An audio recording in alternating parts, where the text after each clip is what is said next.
Welcome. How is everyone doing today? Welcome. I have an exciting event for you guys to see here today. I'm really excited about these guys. My name's Jeff Villanueva. I'll be your host, moderator today.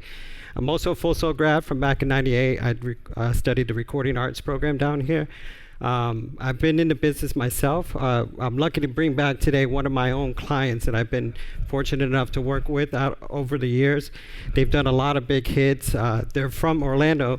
They represent Orlando hard. So before we get into them, I just want to kind of give you a little bit of facts behind them. The Grammy Award-winning producers just recently nominated for Best Hip Hop Video for their productions of Wild Thoughts featuring DJ Khaled, Rihanna, Bryson Tiller. DJ Nasty also is a world tour DJ. He's been on tour with Beyonce. He's just recently won South Regional Mix Show DJ of the Year. Their credits alone include as a production duo, multi-platinum award-winning albums, estimating over 50 million sold worldwide. Their clients include Luda, Lil Wayne, Snoop Dogg, Rihanna, Keisha Cole, Jay-Z, Fat Joe, Lil Jon, Pitbull, Rick Ross, Chris Brown, Neo, Nicki Minaj, and again, the list continues to grow. Before we bring them out real quick, I just wanted to show you a little highlight reel about them, kind of get into the vibe.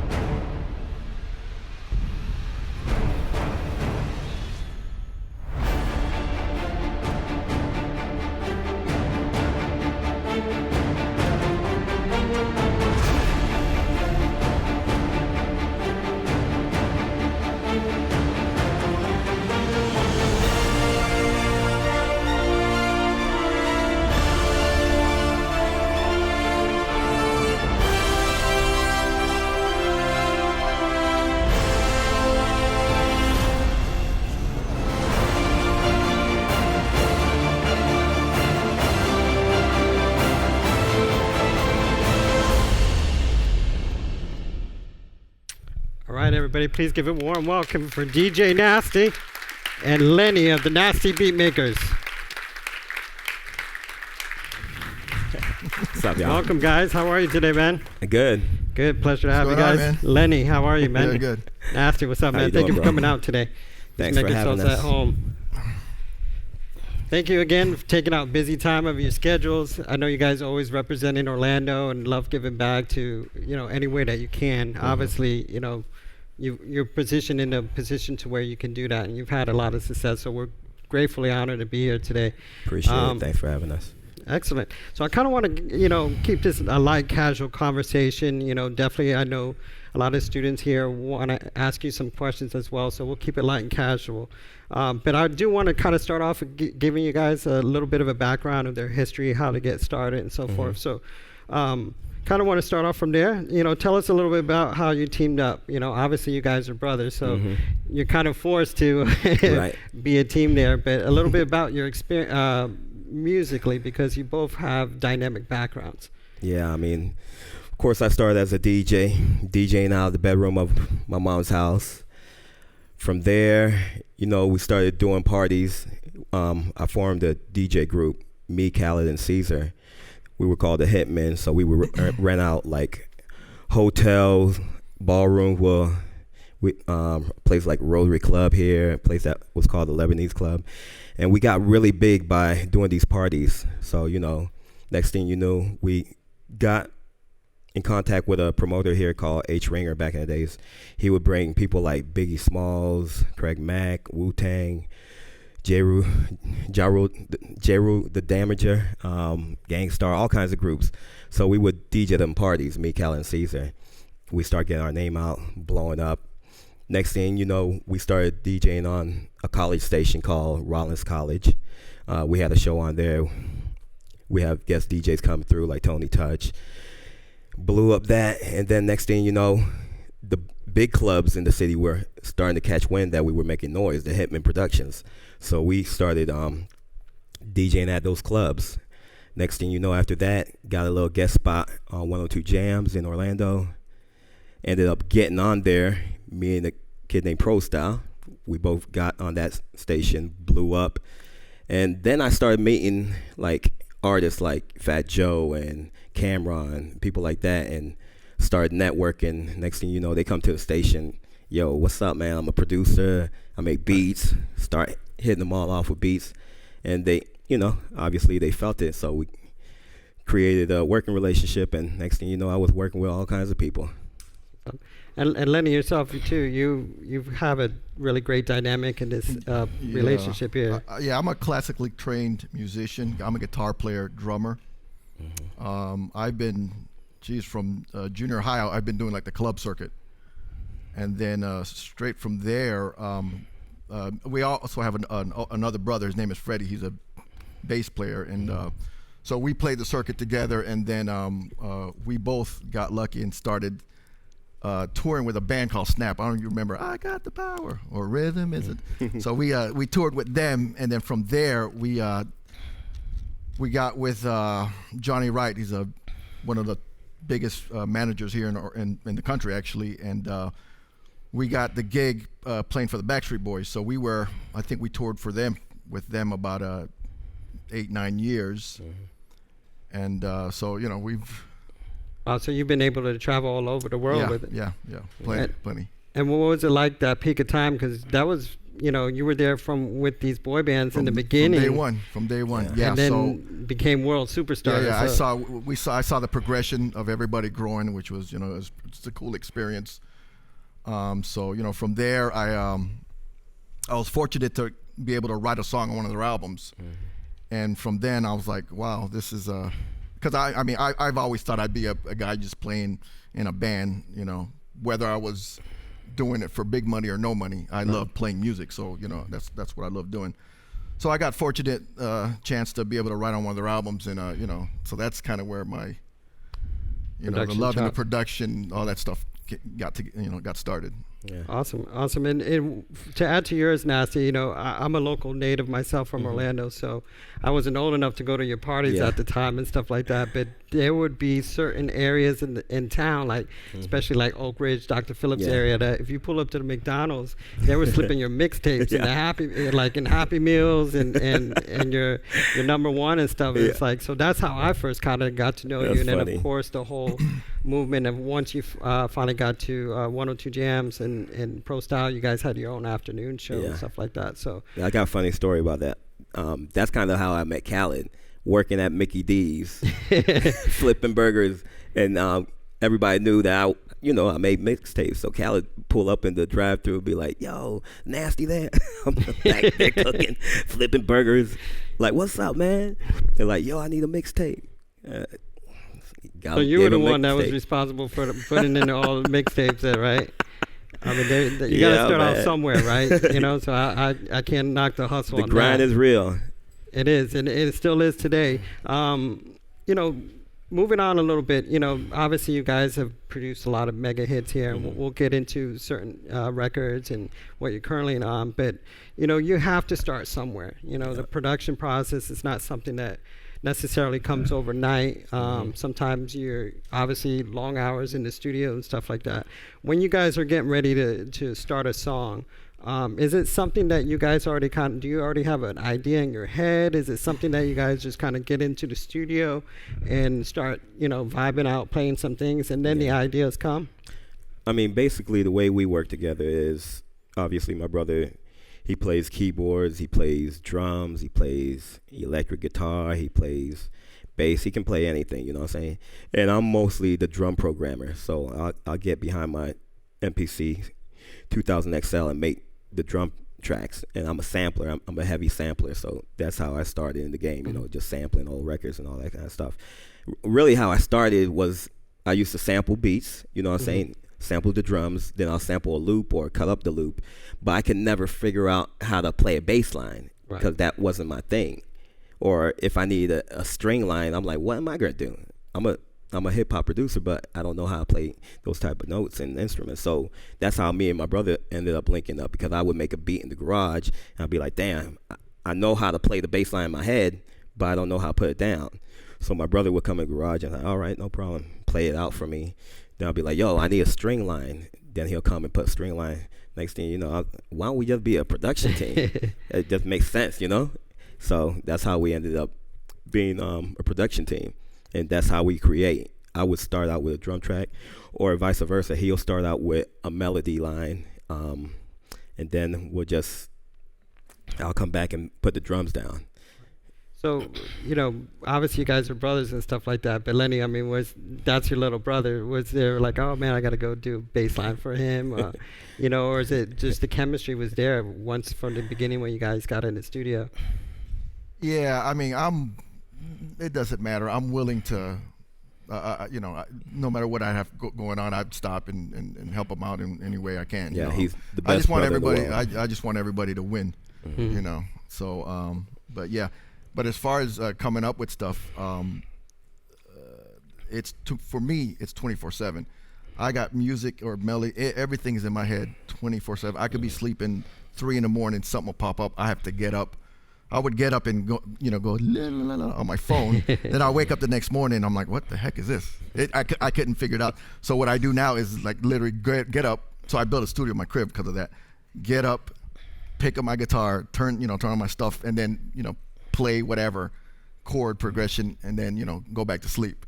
Right. And then come back the next day and go, oh wow, so yeah, I could be listening to anything, elevator music, be at Taco Bell, you hear something, I go, ooh, I like that, and go and so yeah, it's 24/7 for me. You guys find that a distraction sometimes? Obviously there's times where you want to unplug and get away from the business a little bit.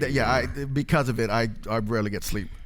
Yeah. So now I got to fall asleep with the headphones on, listening to talk radio or the TV, just to, block music trying to get in. But then a commercial will come on.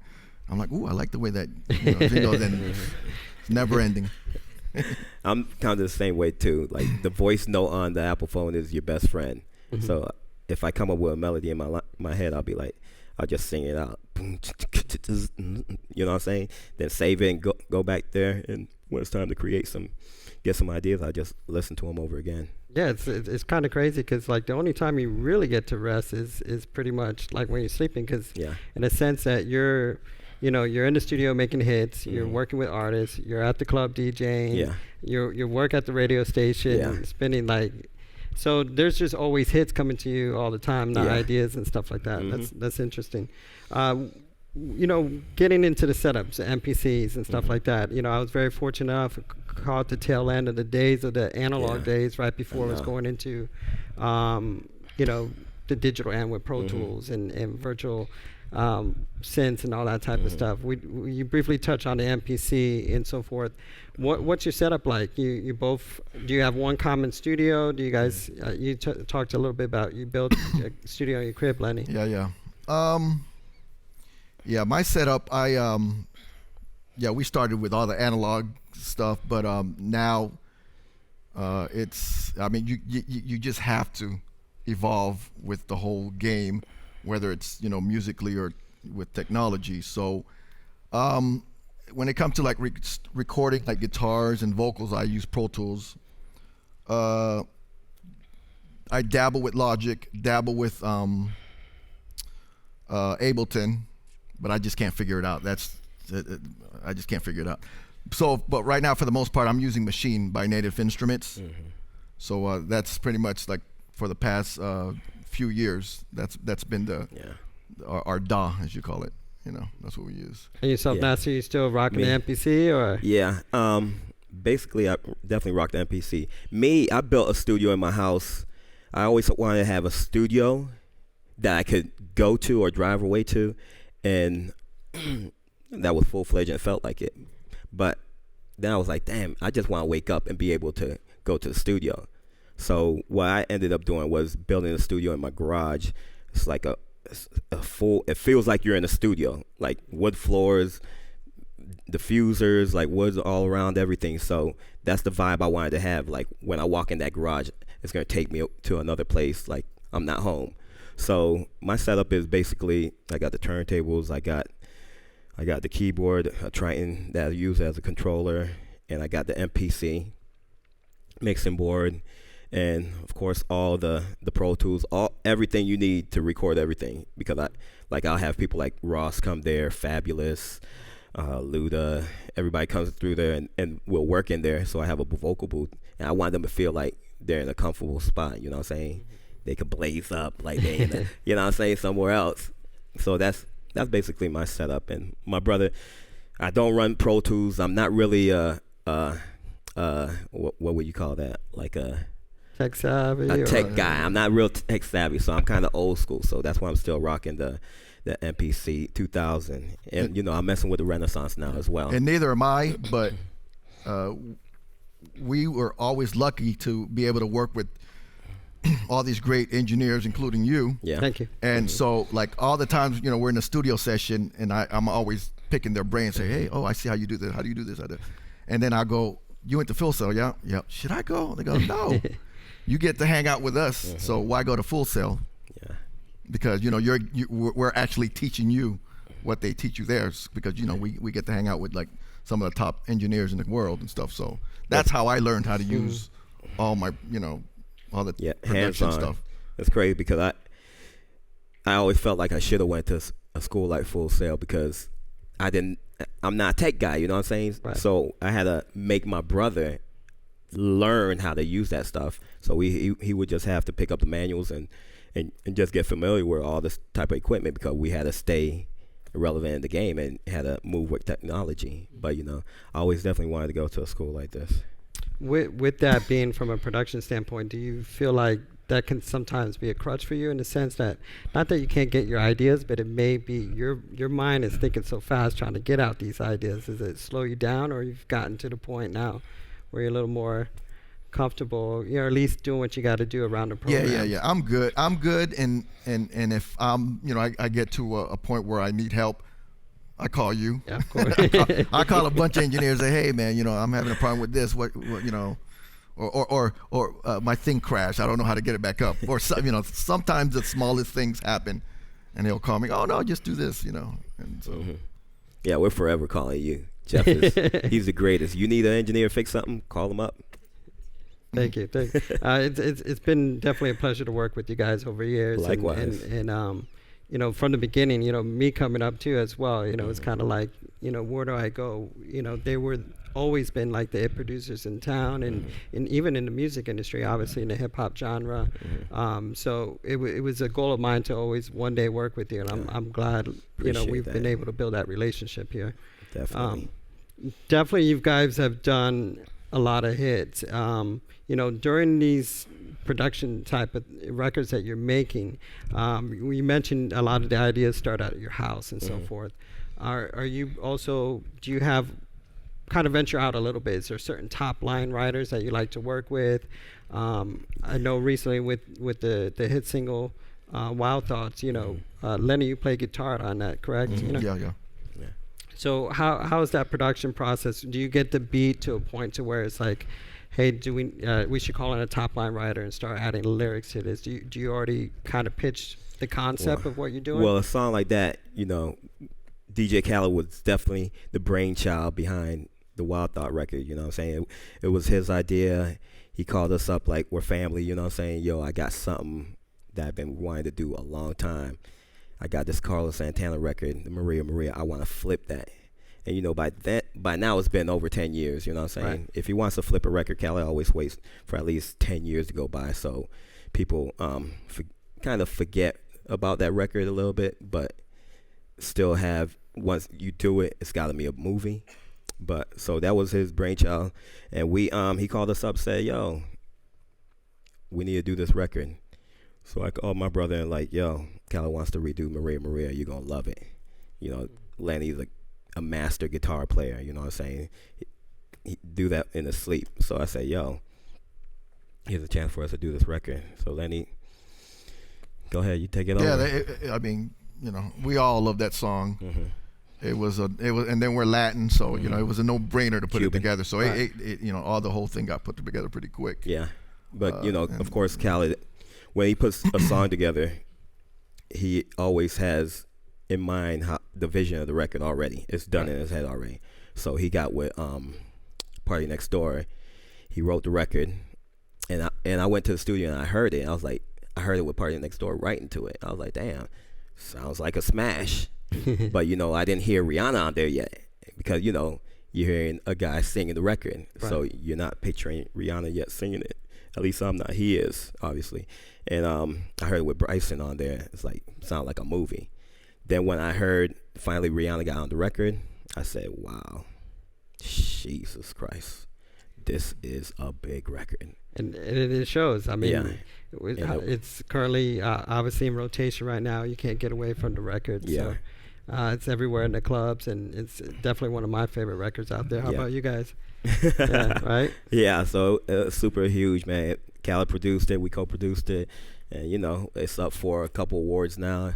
Mm-hmm. It was nominated for 3 MTV awards, and now it's nominated for the VMAs, and then now it's nominated for the BET Hip Hop Awards. I think it's up for 3 or something. And we're just starting award season, so hopefully we can take it all the way to the end Yeah. with Grammys and stuff like Yeah. that. Clean up this year. Keep your fingers crossed. We need that one. Bring it back to Orlando. With that being said, on other records that you're producing on your own, let's say for pop artists, Mhm. being that you guys are multi, versatile, you do a little bit of everything.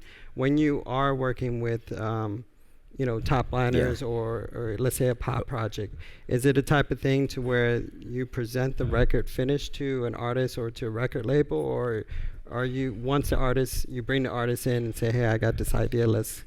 A lot of times when we do our songs, we'll make a record and we'll have somebody in mind. Like when we did a Lil Wayne record called On Me.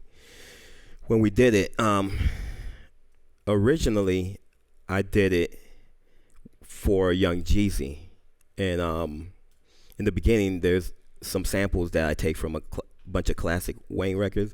The Hottest Under the Sun, Nasty Beat Maker, Ain't Nobody With Me, Man.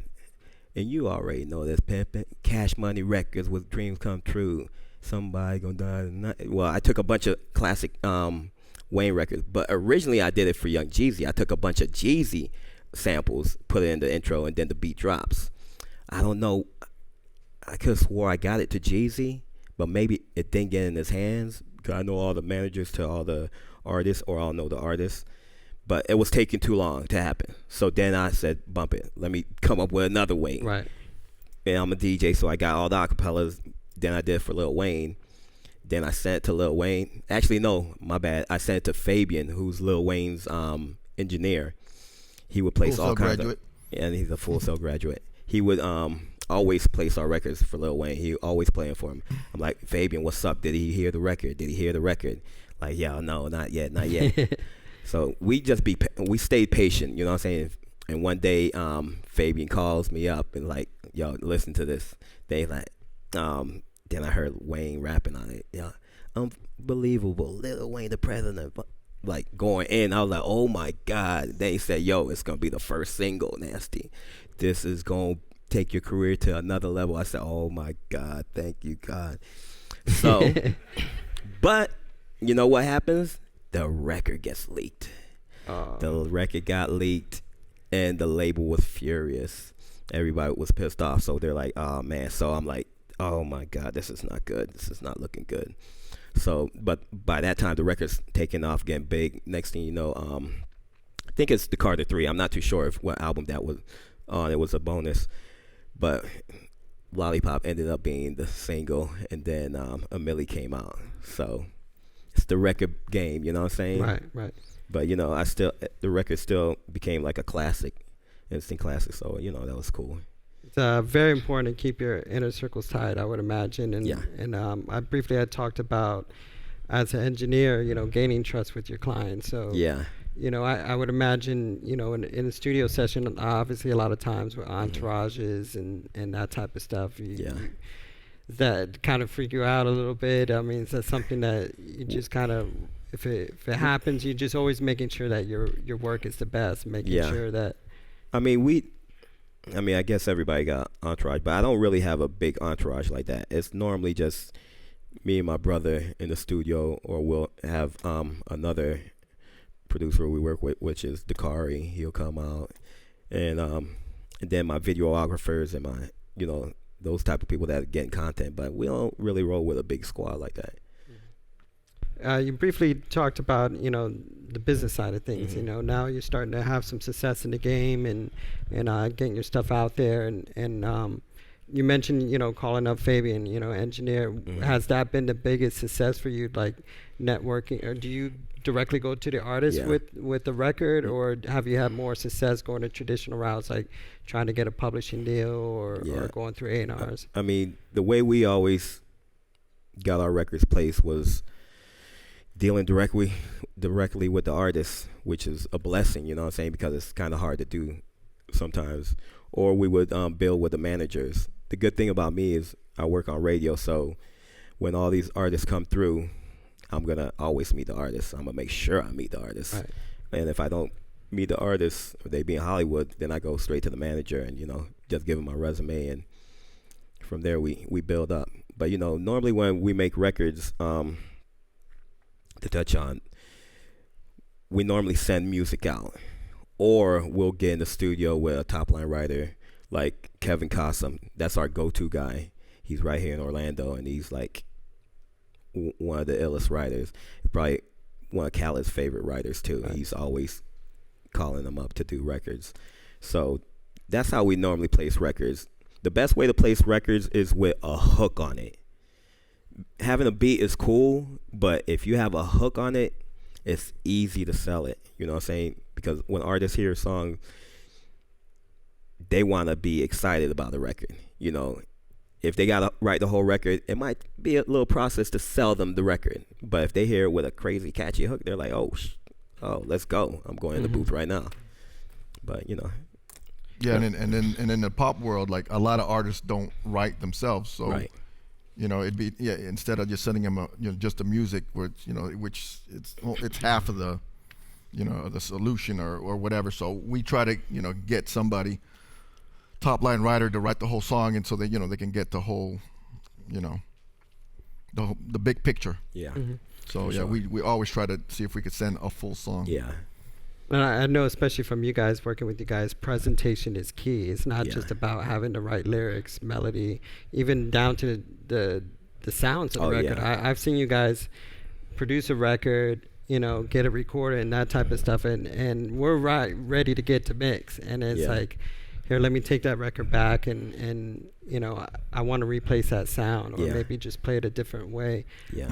I think that's really important when you guys are out there trying to get your stuff shopped off. And, from the engineering standpoint, it's got to be the hardest, loudest record out there. I can tell you how I turn on the radio, and sometimes I hear some of these records, and I'm like, oh, my Lord, this song is dope, but the mix is horrendous.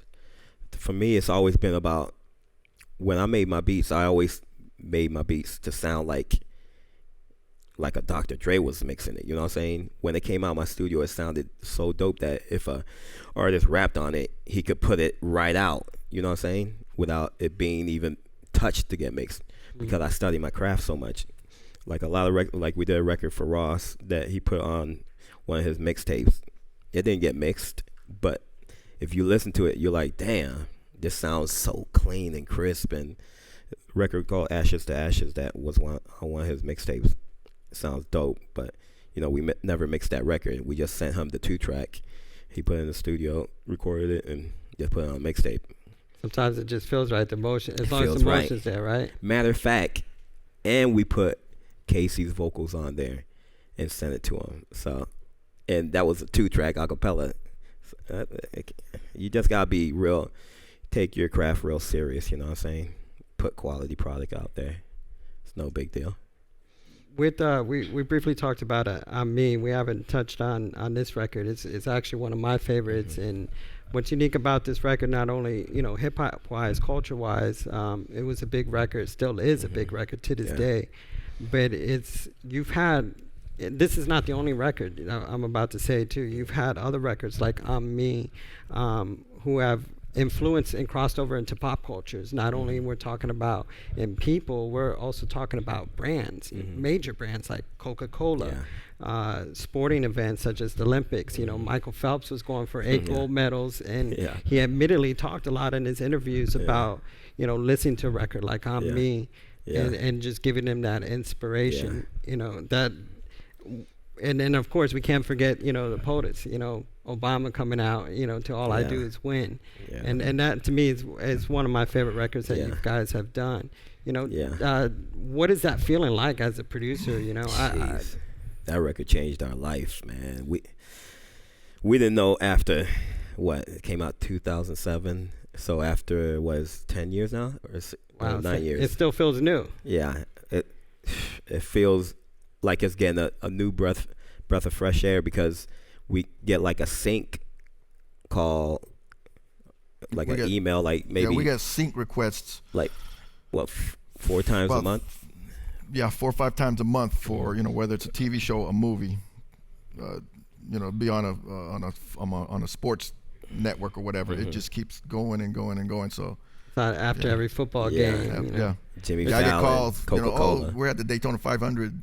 When whoever won, they just played the song. I Yeah. get calls all the time, say, "Oh, I just heard your song at a So, sporting yeah. event," so it's pretty cool. And they gotta get permission to use our Right. record every time it's played, whether it's in the movie, the commercials. Jimmy Fallon needs it for his show, or whatever it is. They have to get permission, so they'll send us a permission. And everybody that worked on the record, from me, Khaled, Snoop Dogg, Ludacris, T-Pain, we all have to sign off on it for them to use it. So it's kind of cool just seeing that type of process take Right. place, and the record still just being so kicking till this day.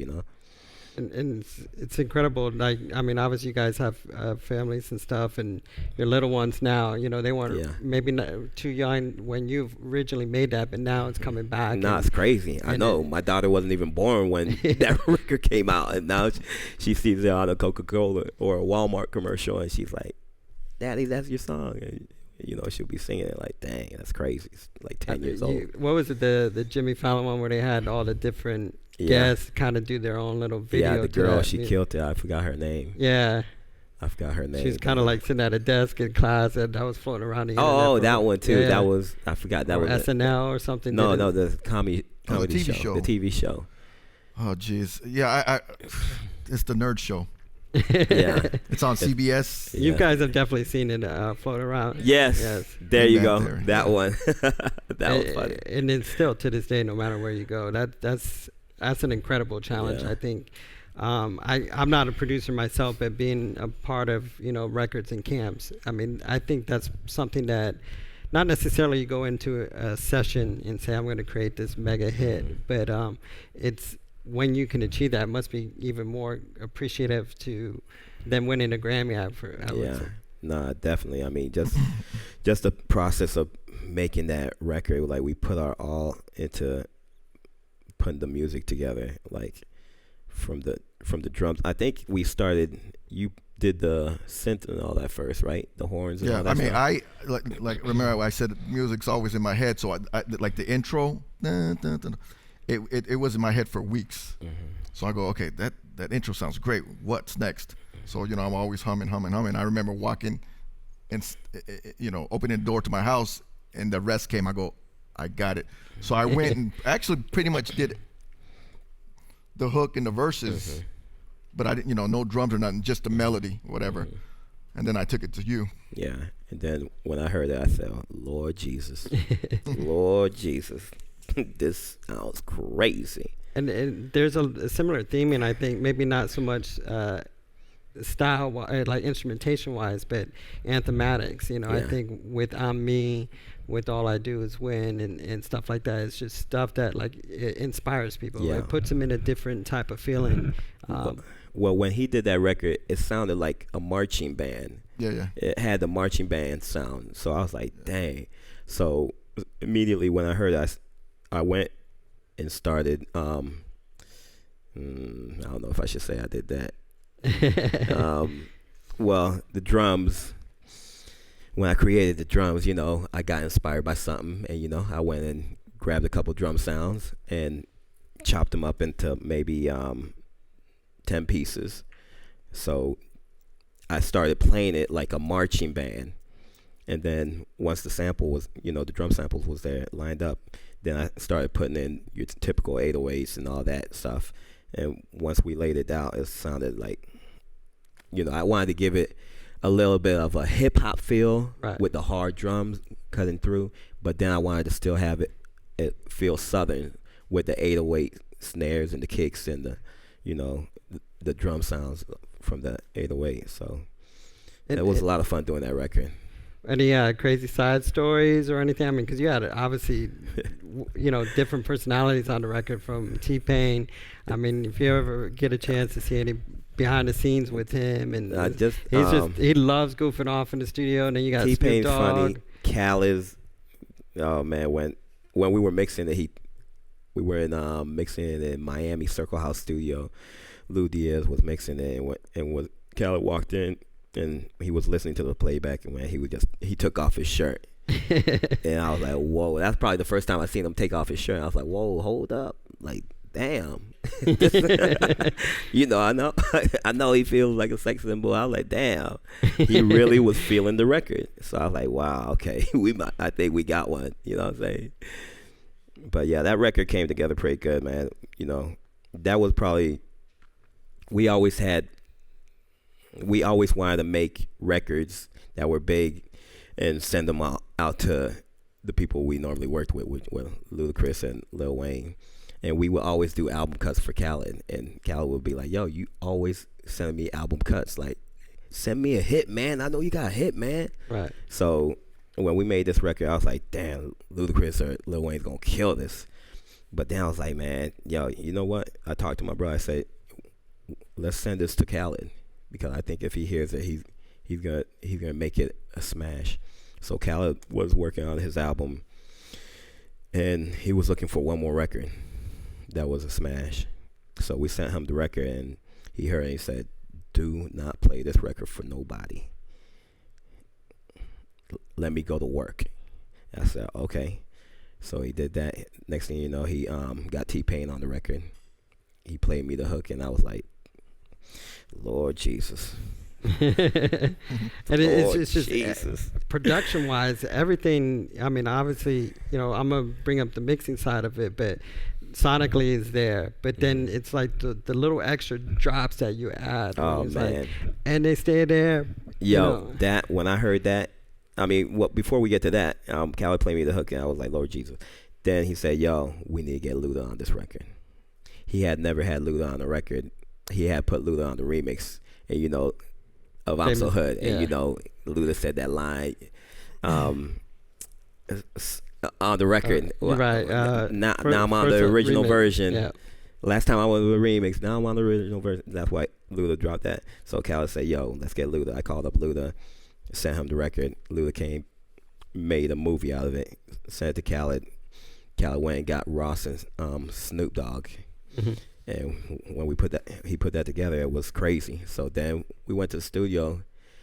I think when we got to the studio is when the first time I heard the drop when they were mixing it, and I said, "Where the hell did the beat go?" Then it was, "And they say that," boom. I was like, "Oh my God, that's crazy." Again, crazy. Not from a production standpoint, I think adding silence to the record is the most ballsiest move that you can do, but the most powerful. Yeah, the funny thing is, when I heard that, I went to the engineer and go, "Oh, we got to put something there. We got to put some kind of effect or whatever." They go, "No, leave it as is." Okay, all right. Yeah, so I didn't get it. I mean, not that I didn't get it. I was like, it was just something you don't hear that often. So I was like, you didn't hear it. So when I heard that, I was like, "Wow, this is genius. Mm-hmm. This is genius." So I was like, just blown away. And I said, "Oh, I think we got something here." Any other records? Obviously, you know, we mentioned the Rihanna record, but I mean, any other records that may be special to you that you've produced that maybe haven't gone as commercially, but you know, mean dear to you? You know. Yeah. I'm a rocker at heart. Mm-hmm. I love rock and roll music. And I think during the Carter 3, we also sent Wayne a rock record, and somehow they lost his vocals. He was going to put it on that album. They lost the vocals, so you know that didn't happen. And then I guess they found it, and it just inspired him or influenced him to come up and do a whole rock album, which is called The Rebirth. So you know, I'm real happy that you know, I got to play like, you know, some rock stuff on a record. So that that was a fun record to do. Yeah. And we gave it real drum and the whole feel. everything's got the live feel. You know, it feels like it's a live band playing. Mm-hmm. You know. Yeah, like headbanging. It's hard you to know? mix drums, but I had to go do it. To In, record drums, I mean. Yeah. in the time that I've worked and known about you guys, I think over the years, what is fun to watch about you guys is building not only your brand, but maybe kind of feeding off and building other businesses off your brand. Nasty, I know you're currently one half of We the Best Management, where you've signed, discovered producers on your own, songwriters. You DJ, you have your own promotion company where you're doing, events all over cities, countries, Super Bowl parties, award shows, world tours, and it just, not only you find the time for balance, but I mean, what else new ventures are you guys currently working on, or is, everything top secret right now? Everything is top secret. But we're working on Khaled's new album. As soon as Khaled's done with his first album, he's automatically working on another album. That boy don't ever stop. So that's why he's such a successful guy. And developing artists, I'm always about trying to find new talent. So we're working with an artist named Bailey. She's right there in the audience there. Awesome. So she's about to be a pop sensation. She's not only beautiful, but her music is, her voice is like butter. Like it's super smooth. So we're working with her, as well as an artist out here from Orlando named King Kaki. He's like swag rap, hip hop, you know what I'm saying? So he's pretty dope too. So we're working with him as well. Just always looking for talent, always looking for producers, you know what I'm saying? Like we manage the Runners, who we discovered from Orlando, as well as a producer from Virginia named Lee Majors. He worked with Jay-Z, Young Jeezy. Then the Runners worked with everybody and their mama, Rihanna. You know what it is. Every day I'm hustling. I'm so hood. Yeah. And Jeff engineered all them records. So big shout out to you, man. Appreciate that, man.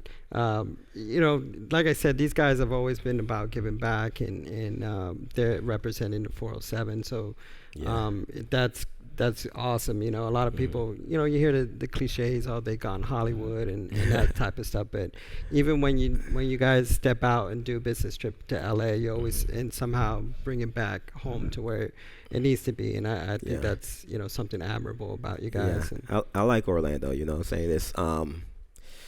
It's hard to do. The music business isn't what it used to be. Like when me and Lenny were coming up, like we were really into that Transcon era. So we were working from Backstreet. I was touring with a group called LFO, and then I would be doing scratches for all the artists at Transcon, courtesy of my boy Dakari in the building somewhere. Where's Dakari at? Boy Dakari. Actually, Dakari, he discovered Smiles and South Star. So he called me up one day like, yo, I got this group. They're from Orlando, but I think they're going to be, they're going to do very well. Why don't you send a record in? So I sent a record called Tell Me, and he ended up writing it. And we put the record out, and it blew up. It was like probably the first Orlando group that charted on the Billboard charts. Yeah. So that was kind of cool. But, I like Orlando to live, you know what I'm saying? This is where I come back. I create. I can, take my time, vibe out in my studio, and then go to LA or go to Atlanta or send music off. It's hard to do that from here, You have to really get out there and network, But, also you have to look for people that are around you. If you can't get out to do that, look for your local rapper in the city or look for your local producer that's doing things, you know what I'm saying? Right. So you could blow up the city, or you take it to the next level. You don't always have to look for, let me send this record to Lil Uzi Vert. You think I can meet him and place your record there? No, start right in front of your hometown, your city. Right. I wanted to ask you guys one more question, and I want to kind of open it up to you guys. I know you've been patiently and probably have a lot of questions yourself, but we can, again, you guys are always giving back. What key personal advice, that maybe you face through adversity coming up, or something that you can share with the young professionals that we have here, from the content creators to innovators to, songwriters, producers?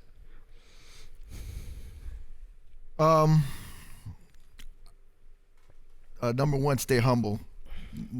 The funny thing is that I'm like a sponge. You know, like when I listen to music, I dissect it. Yeah, me too. I mean, I just go in. So my thing is, and then you know, we're fortunate to be around different engineers, producers, or whatnot, and whether they're better than me or not, I'm gonna learn something from them. I'm always learning, so always keep an open mind. You know, you might hear a song, oh, it's not my genre, it's not my this, not my that, but you'll get something out of it. So always stay open to learn.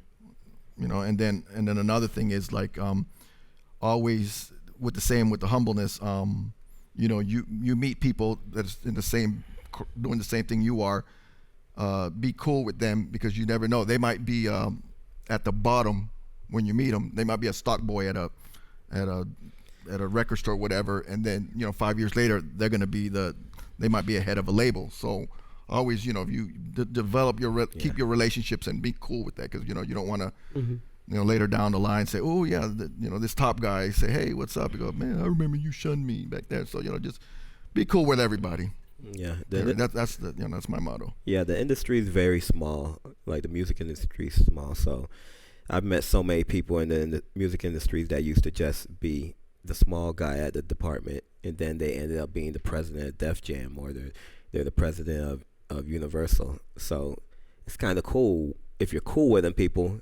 You're always gonna have that relationship. So it's been amazing just to see that. So it's cool to be able to call the president of a company and be like, yo, who you got over there? I got music for him. So just, relationship is like key. It doesn't matter what you end up doing. Relationship is key. Excellent. I would love to open up and hear from you guys a little bit out there, whether it be online or folks from the audience. If we can get a mic maybe passed around. See, we got quite a few questions here. Do we got a mic on somebody yet?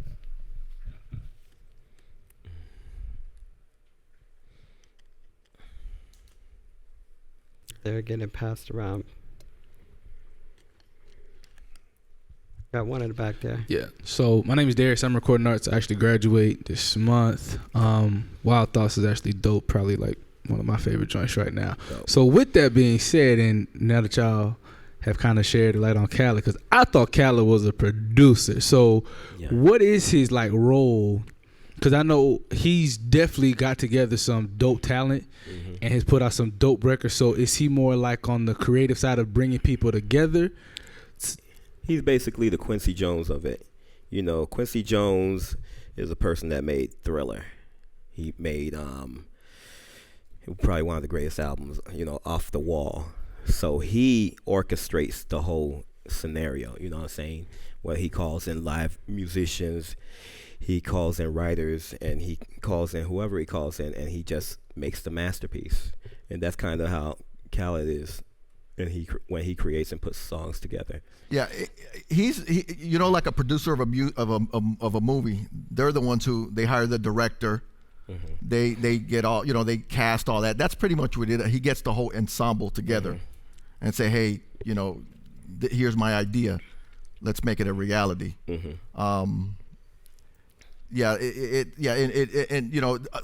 producers are musicians, some aren't. Right. But he's the guy. He's like a contractor. He gets everybody together, puts them all in whatever, and what happens. Yeah, so that's his role. Yeah, he tells you what he's looking for, and you have to deliver. If you don't deliver, he's gonna go find it somewhere else till it sounds right. I would imagine. That's a skill set in your own, because you're dealing with different egos from artists to.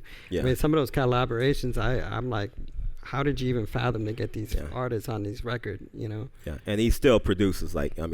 He started as a DJ, a.k.a. Beat Novocaine. If you Google that, you'll see a bunch of records he used to do for Fat Joe, Cameron, and all kinds of people. So he's still producing till this day.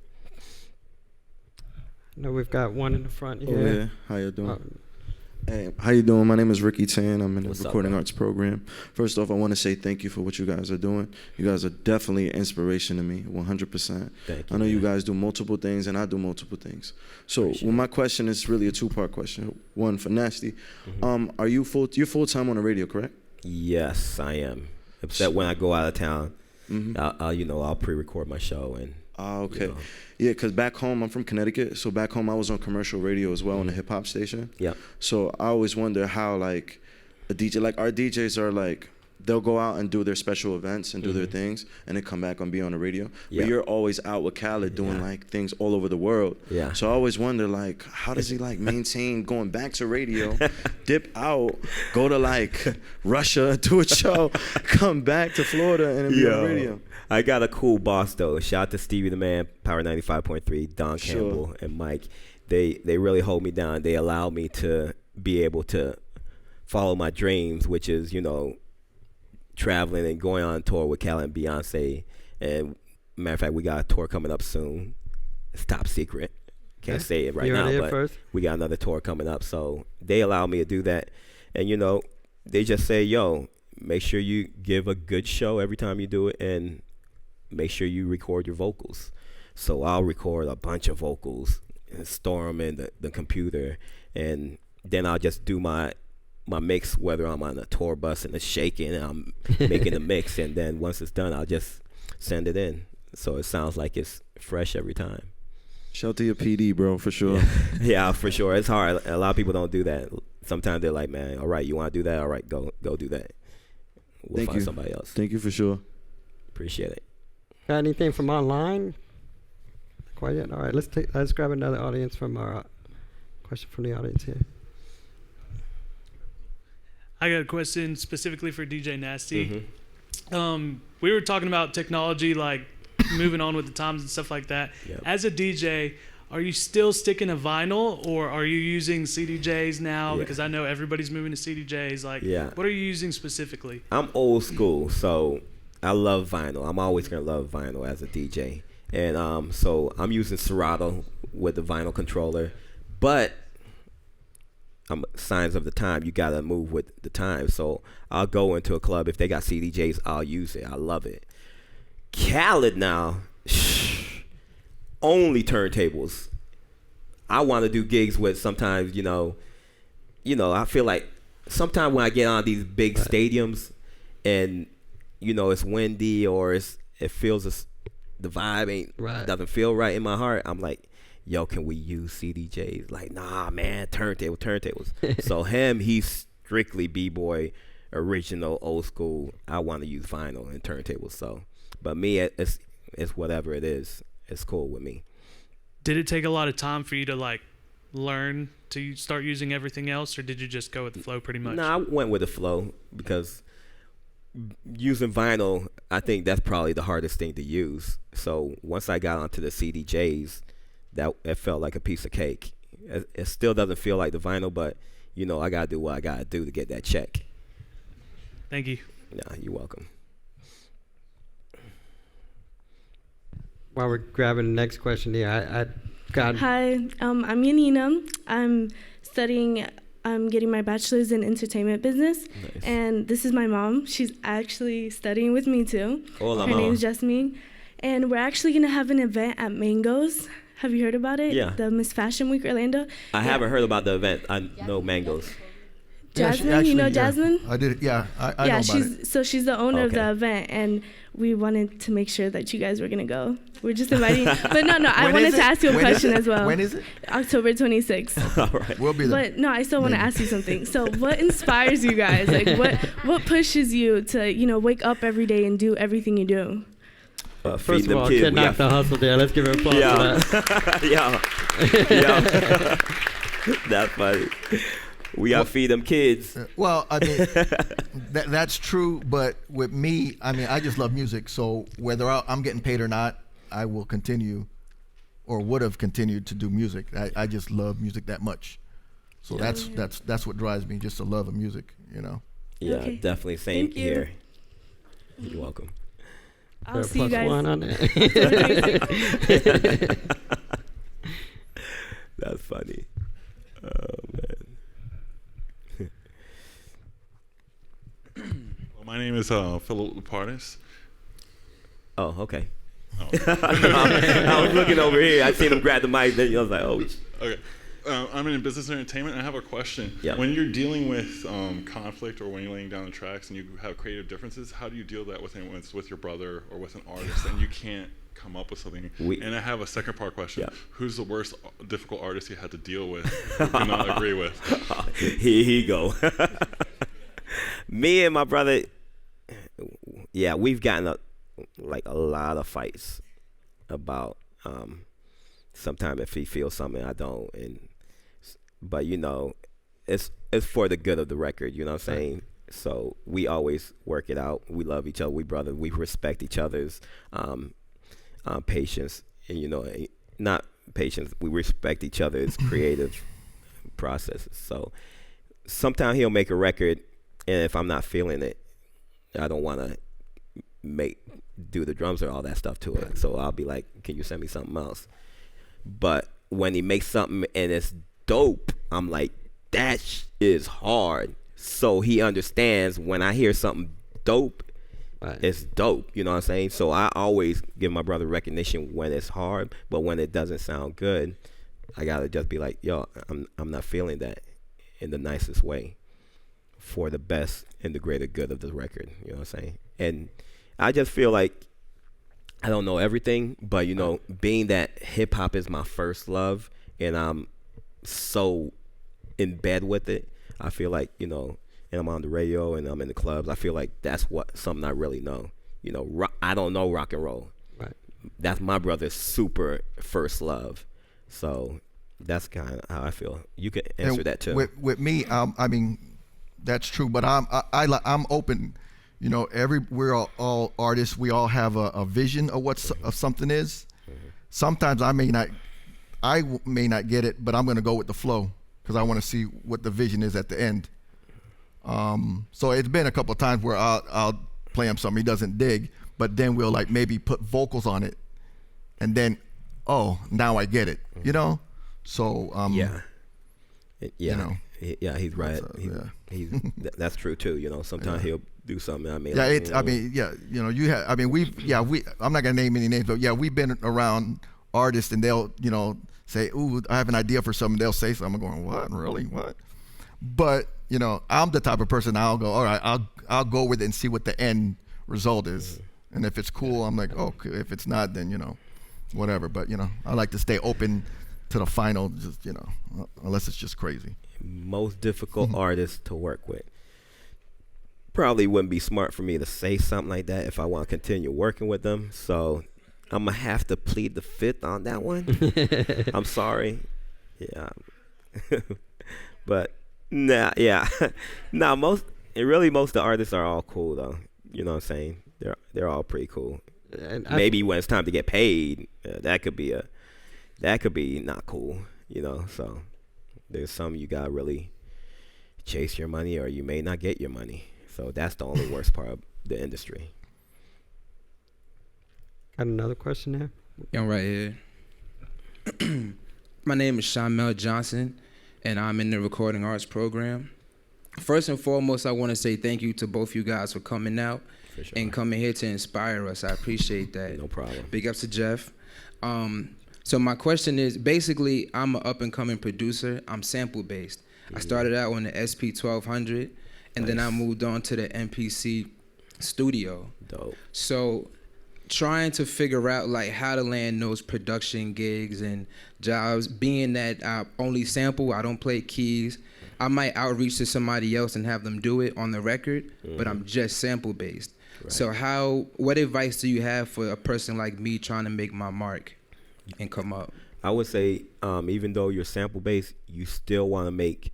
Sometimes you want to bring out the elements in that sample, whether it's the bass line that's there, or the piano that's being played there, just to bring it out. So find somebody in the school that plays, like, you know, there's all type of musicians that I'm sure go to the school. Get with them and, you know, just collaborate. Nowadays, a lot of production is collaborations, you know what I'm saying? Everybody's working together now. It used to be that one person did everything, but now it's all about collaborating. So collaborate with somebody and bring that music out. I learned from like the Dr. Dre's, because I would hear when he did a record and he would make that record sound like, that sample sound like like 10 times better because he brought out the bass line, he brought out the snare, he brought out the hi-hats, and it just made it feel full. So that's why I suggest. You're welcome. A question in the back here. My name is Juan from the Entertainment Business Program. You guys talked a lot about the work that you do musically and creatively. Now, on the business side of things, when you mentioned that you're doing the marketing, you're doing the event side, and then you said you even manage other producers. Yeah. My question derives from that. How do you go about vetting and finding the people that you're going to work with on that business side? And I'd like to get both of your opinions, like how musically it's easier, there's something that you like in that person's work, but how do you relate yourself with the business people that you end up working with? For example, somebody that was graduating or coming from an entertainment field. I got lost, so you answer that. Well, let's just, for instance, like our lawyer, he's from New York. We found him through, so and so who knows him. That's the circle's not that big. There's a few big promoters, or there's a few big execs or whatever. So everybody knows everybody, and it's word of mouth. Hey man, this guy's a good this guy's okay. We'll check him out. And pretty much it's the same way with, like, if we let's say we got a video shoot, whatever, there's a lot of local cats that are cool, and we'll go by word of mouth, or somebody recommends somebody, so we will check them out. We're not going to say, oh, and he's got to be the the top dog, whatever. But if you come with good recommendations, we're going to check you out. So does that make sense?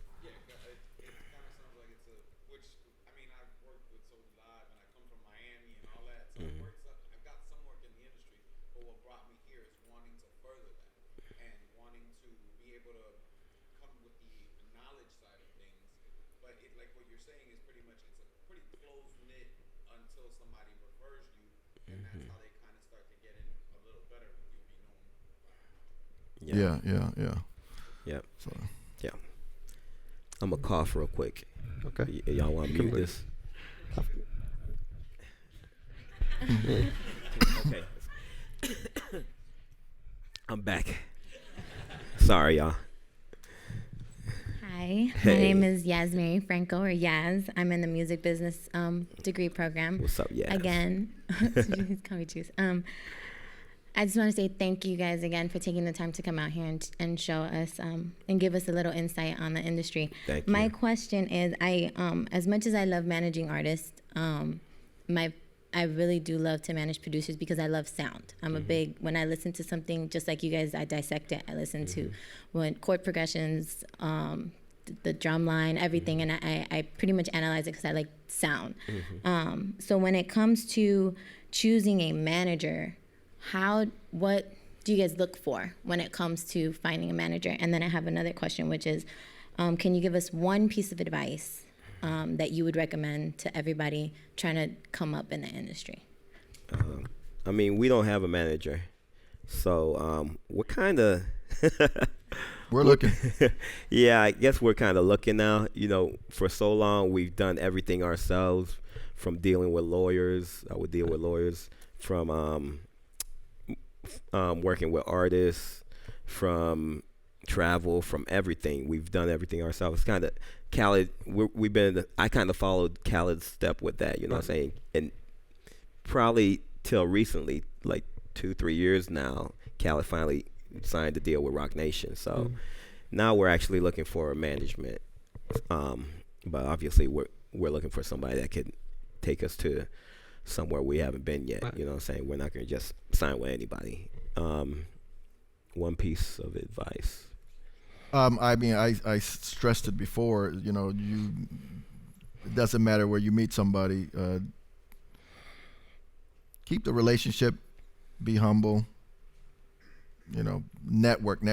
Get to know everybody. Yeah. And sometimes sometimes it could get annoying where you get all these people coming at you.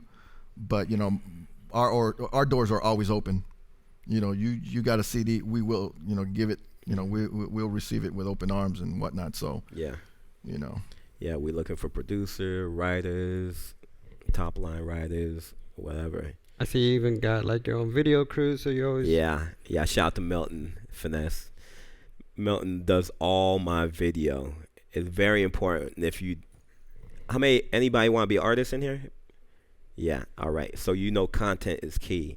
So anywhere I go, whether I'm on tour with Beyonce, Milton's coming with me. If I'm in the studio recording, Milton's coming. If I'm going to a video shoot, Milton's coming. So just remember to build your own team. You know what I'm saying? From photographers to video guys to video editors.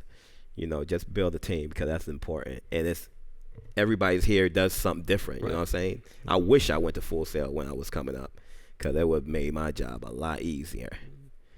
So looks like we have one from the online world. Hi, Okay. I'm Adam. I have a question from Dana online. When collaborating, if something sounds like a track you've already heard before, but they insist on putting it on the track, how do you deal with that? Like, if it's something you've already heard in a song, but they insist on putting it in this new song you're working on. You mean like a melody or the chord progression? I mean, they didn't really specify, Yeah. but well, like, gotta be careful with I that. think Prince said it. I forgot what his quote was, but there's only 12 notes in a key. Something's always going to sound like something.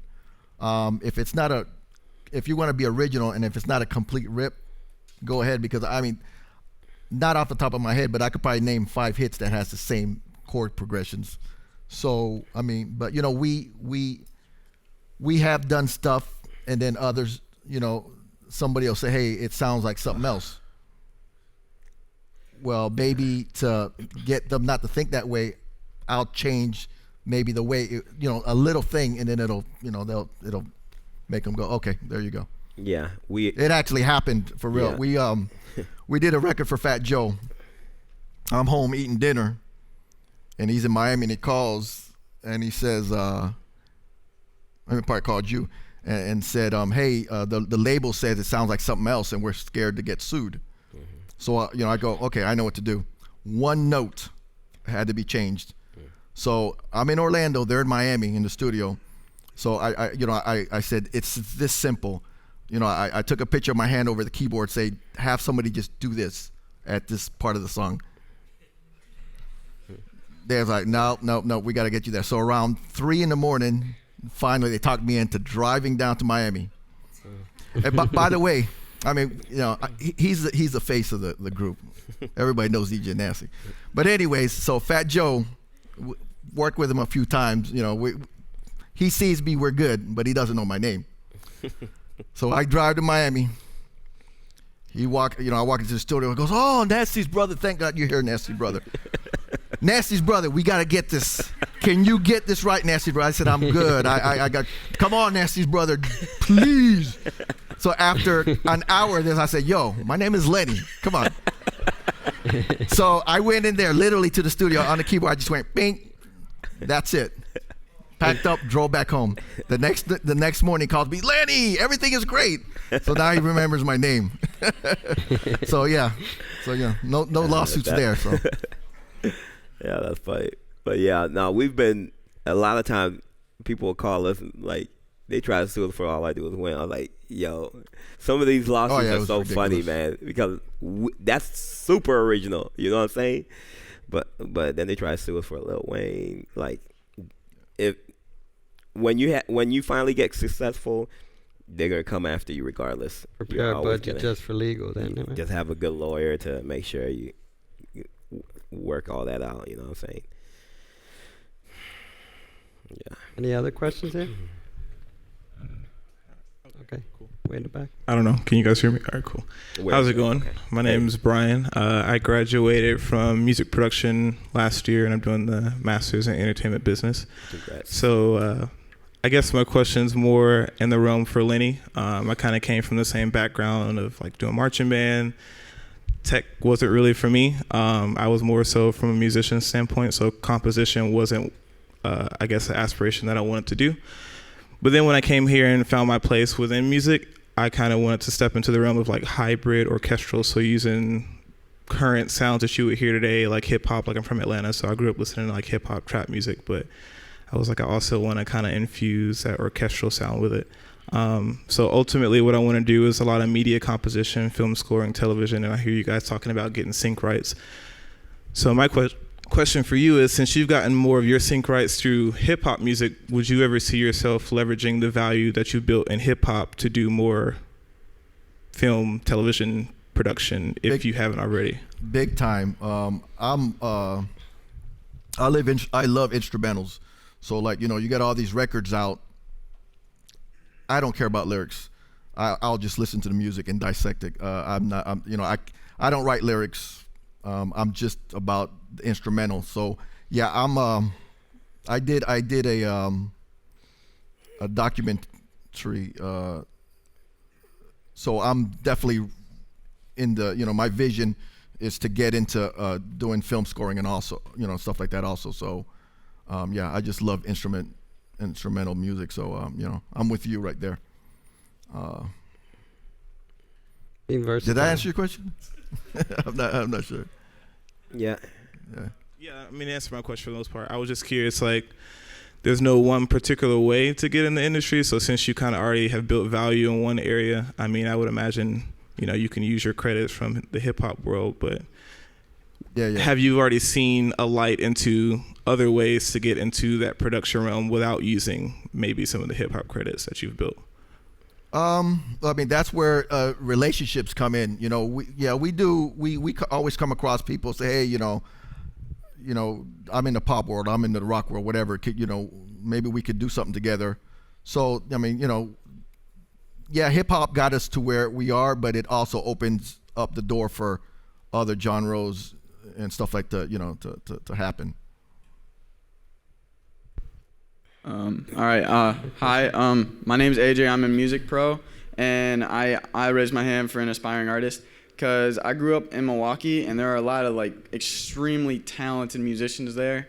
I can't even stress it, but they never I never met anyone that like made it to that next level. So I guess my question is, what's that like? Those qualities are like your credentials that like pushes the artist to that point where you want to work with them. Repeat. Maybe rephrase the question again. Okay, so like, what qualities do you look for in an artist to work with them? Do you like want a personal connection with them first, or like, I guess that's my question. Oh, okay, yeah. I'm always looking for somebody that's different. You know, you can sound good, but just be different. I don't know. It's just like I feel like sometimes everything's starting to sound the same. So I'm always looking for somebody that's stick out, you know what I'm saying? Right. From like when I first met Pitbull, I wanted to work with him right away because he was, before he started doing the dance music, he was like a ill street rapper. So that's what I said, this guy's gonna be a star.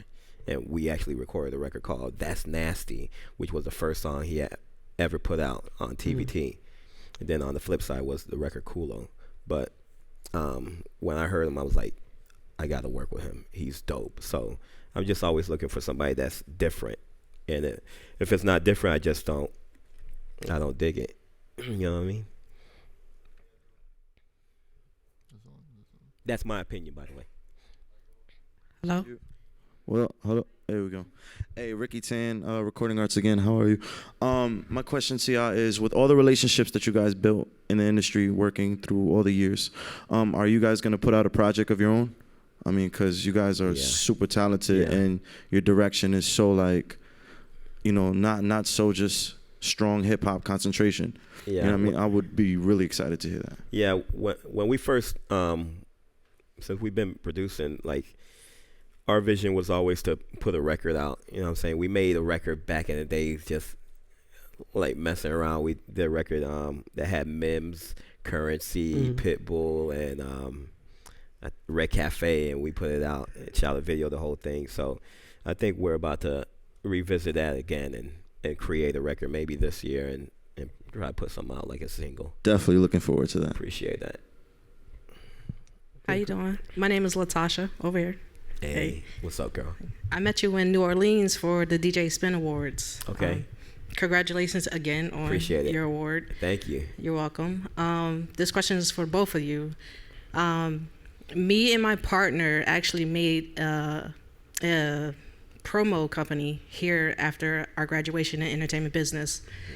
We also throw showcases every month for the students so they can get their talent out. I also have people in the industry to come out and critique the artists. Would you guys be welcome to come out to one of the events one time? If my schedule's open, I can. Okay. I'm down. I'm down always to look at artists, and like I said, I'm always looking for artists, producers, whatnot. So yeah, I'm down. I'm just tell you what, the boy's working. The boy's working, and when I ain't working, them babies want me at the crib. If you don't already follow him, on social media, you'll see him at Disney and taking pictures with Cinderella and the whole nine. the whole nine, between Khaled, wifey, freaking the kids, radio station is hectic, but I'll definitely try to make one.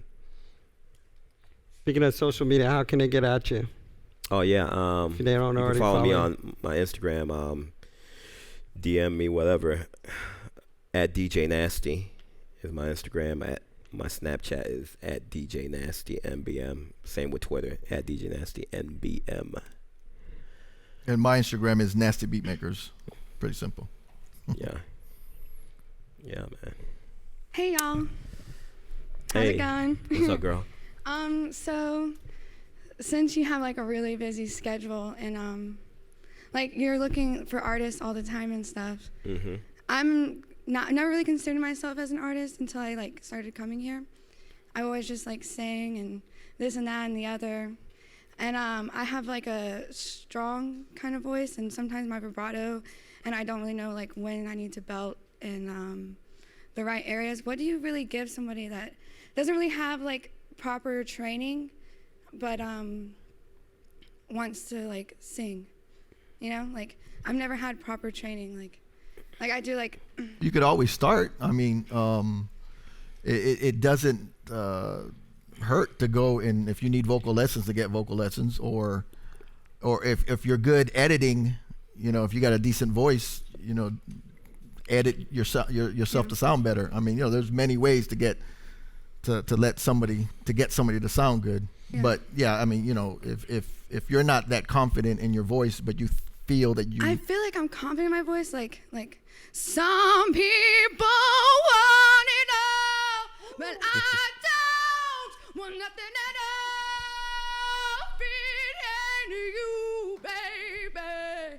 If I ain't got you, baby. Like I'm confident. Okay. In my voice. I see that. I don't know. You go, girl. Right. I don't know how to use it right. You feel me? Like I've never been trained. Like I've just taught myself how to sing.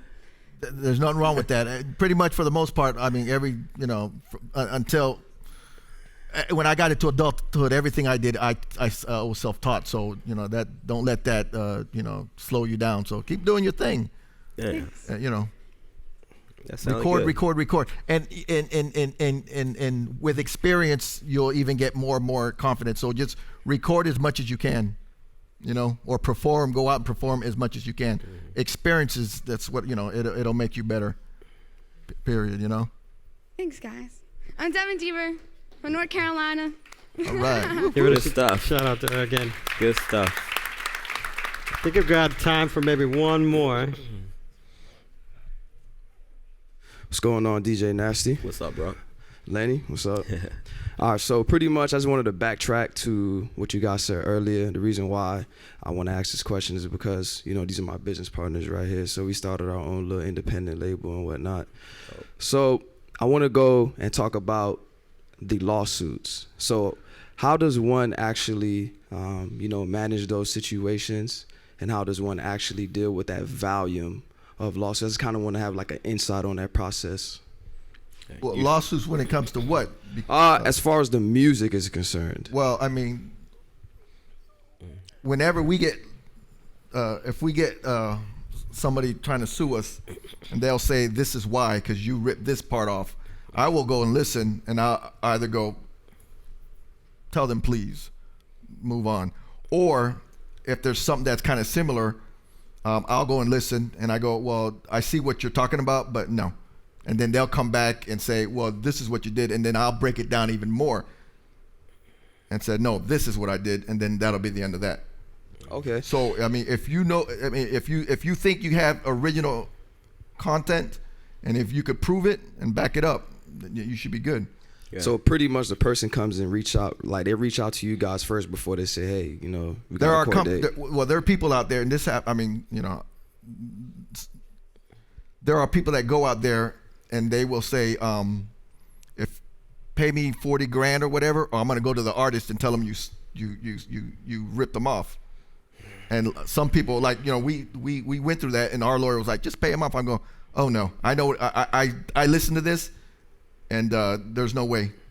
So I every time he came, I countered him, and then he went away.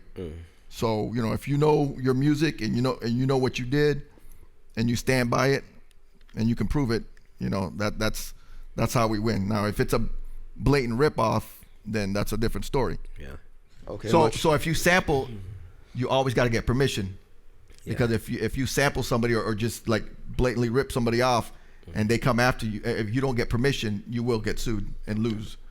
Okay. So always ask permission. That was great. Actually, there's one more thing too. So let's say, for instance, a artist gets a track from a producer, but the producer sampled it and the producer didn't clear the sample.